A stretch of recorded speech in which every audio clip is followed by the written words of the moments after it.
और शुरुआत एक बड़ी खबर के साथ करेंगे। ईरान पर हमलों की आशंका से जुड़ी बड़ी खबर सामने आ रही है। फिलहाल टल गया ईरान पर बड़ा अटैक का प्लान और ईरान पर हमले टालने के लिए डोनाल्ड ट्रंप ने शर्त बाकायदे रख दी है।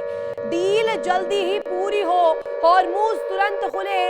डोनाल्ड ट्रंप इस बाबत आगे रुख रखते हुए नजर आए। ईरान की ओर से परमाणु खतरा खत्म हो, डोनाल्ड ट्रंप ये चाह रहे हैं और यही इस वक्त विस्फोट ब्रेकिंग के माध्यम से बड़ी जानकारी आप तक हम साझा कर रहे हैं। जो ईरान की ओर से परमाणु खतरा खत्म हो, इसके बाद ही ये तनातनी कहीं पर भी जाकर रुकने वाली है, नहीं तो ये ऐसे ही सिलसिला जारी रहेगा बदस्तूर। डील जल्दी हो, नहीं तो हॉर्मूज तुरंत इसी तरीके से अखाड़ा बनता हुआ नजर आएगा। एक और बड़ी खबर इस बीच, यूएस अटैक की आशंका को देखते हुए ईरान की तैयारी सामने आ रही है। अहम ठिकानों की ओर से भेजे गए जो इस वक्त आंकड़े सामने आ रहे, यूएस अटैक की तस्वीर जिसमें अहम ठिकानों की ओर भेजे गए जवानों और सैन्य साजो सामान को लेकर इंफॉर्मेशन और साथ ही साथ तेहरान, शराज और किरमान शाह इलाका जिसमें सेना भेजे जाने की खबर सामने आ रही है। ये अपने आप में बहुत दिलचस्प हो जाता है। बंदर अब्बास और अन्य जगहों से भी सेना भेजे जाने की खबर सामने आ रही है। अबदान की बात करें तो तकरीबन इस वक्त वहां पर सैन्य साजो सामान के साथ जो हस्तक्षेप सामने आ रहा है, जो हलचल सामने आ रही है, वो अपने आप में इस जंगी फ्रंट को और ज्यादा सुलगा रखी है। ये दो बड़ी ब्रेकिंग्स आप जब देख रहे हैं, एक तरफ ईरान की ओर से परमाणु खतरा खत्म हो, इस बाबत डोनाल्ड ट्रंप रुख रख रहे हैं कि अगर ये खतरा ईरान नहीं खत्म करेगा तब तक ये जंग जारी रहेगी। अब ईरान पर हम लोग की एक नई सीरीज क्या अमेरिका प्लान करता है और क्या एपिक फ्यूरी खत्म होने वाली है। दूसरी तरफ ये तमाम इलाके जिसमें तेहरान आ जाता है, जिसमें शिराज आ जाता है, बंदर अब्बास आ जाता है और अन्य कई ऐसे जगह भी आ जाते हैं जहां यूएस के गुट लगातार सेंधमारी करते हुए नजर आ रहे हैं।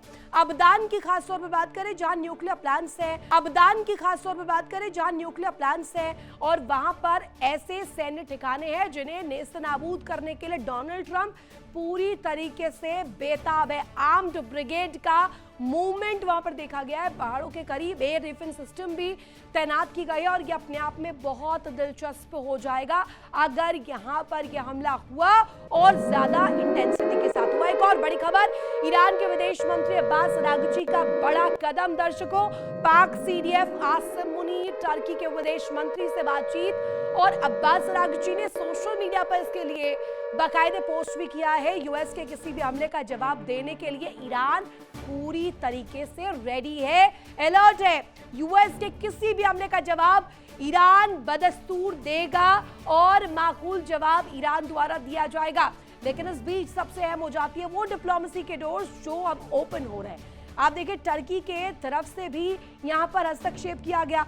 आसिम मुनीर टर्की के विदेश मंत्री बातचीत करते हैं, पाक सीडीएफ बातचीत करते हैं। ये अपने आप में बहुत इंपॉर्टेंट हो जाता है। एक तरफ पाकिस्तान जो वार्ता करवा करके इस सुलगी हुई आग को सुलझाना चाहता है, बुझाना चाहता है, लेकिन इस बीच क्या टर्की और ज्यादा इसे भीषण रूप दे देगा? क्या यूएस के गुट में ये सेंधमारी हो भी पाएगी या ये कहीं और जाकर जंग रुक जाएगी? क्या इसका विस्तार होगा या ये सिमटेगा? ये सबसे बड़ा प्रश्न इस बीच समझ आता है। अब्बास अरागची ने सोशल मीडिया पर बाकायदे इसको लेकर पोस्ट भी किया है। यूएस के किसी भी हमले का जवाब देने के लिए ईरान पूरी तरीके से अलर्ट है, कमर कस के तैयार बैठा है। एक हमला अमेरिका की तरफ से और यहां से भीषण पलटवार भी किया जाएगा। मिडिल ईस्ट में जंग का एक और फेज जल्दी से ही शुरू होने वाला है, लेकिन इससे पहले दोनों ही पक्ष अपनी ताकत बढ़ाने की कोशिश कर रहे हैं ताकि इसमें जवाब माकूल तौर पर दिया जाए। देखिए इंडिया डेली 24/7 अब आपकी स्मार्ट टीवी पर।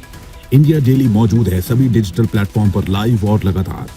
इंडिया डेली 24/7 हर दिन राष्ट्र को समर्पित।